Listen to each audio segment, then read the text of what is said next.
Alexandre Lemaire. Bonjour Laurent Tessier. Bonjour Alexandre, bonjour Marion, bonjour à tous. Rédacteur en chef de l'émission Pascal Pro et vous sur Europe 1 entre 11h et 13h. Alors au menu aujourd'hui 2024 qui a été l'année du plus faible nombre de naissances, Laurent, depuis 1946.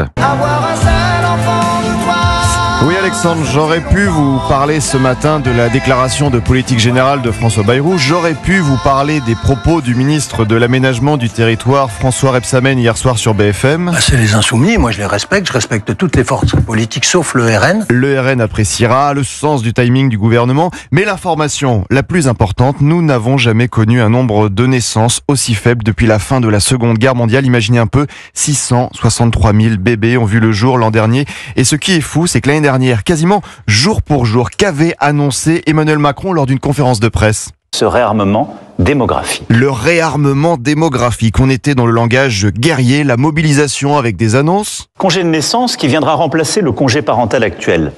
D'abord, il sera mieux rémunéré. Il permettra aux deux parents d'être auprès de leur enfant pendant 6 mois, s'ils le souhaitent.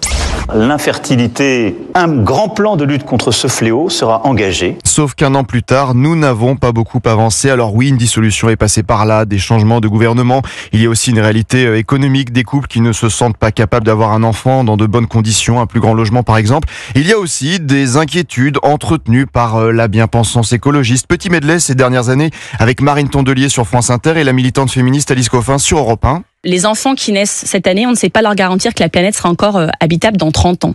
Actuellement, dans l'humanité, les hommes posent un souci. Et l'année dernière, la députée écologiste Sandrine Rousseau avait été très cash sur TF1. On a l'impression que les utérus des femmes sont une affaire d'État. Il n'y a pas d'enjeu national à ce qu'il y ait des enfants. Parce que ce type de discours-là, ce sont des discours qu'on a vus dans les pires périodes de notre nation. D'accord, mais qui va financer la retraite à 60 ans voulue par les écologistes s'il y a de moins en moins de naissances ? Nous avons un système basé sur les cotisations des actifs. Certains me parleront alors de la venue de travailleurs immigrés. Aujourd'hui, un habitant sur 5 en France a au moins 65 ans, contre 16% en 2005. Et il n'y a pas que la classe politique, des artistes prennent aussi la parole ces dernières années. L'acteur Florent Père sur France 2 au mois de novembre. Même un deuxième enfant, c'est un vrai sujet. C'est-à-dire que vous ne voulez pas de deuxième enfant avec votre femme à cause de la planète ? Parce qu'on considère qu'effectivement, un deuxième enfant, c'est un deuxième consommateur. Donc le vrai problème là, c'est la surconsommation, la surpopulation. Également la chanteuse Chimène Badi en 2021. Moi, l'idée de porter un enfant, d'avoir mon corps qui se transforme,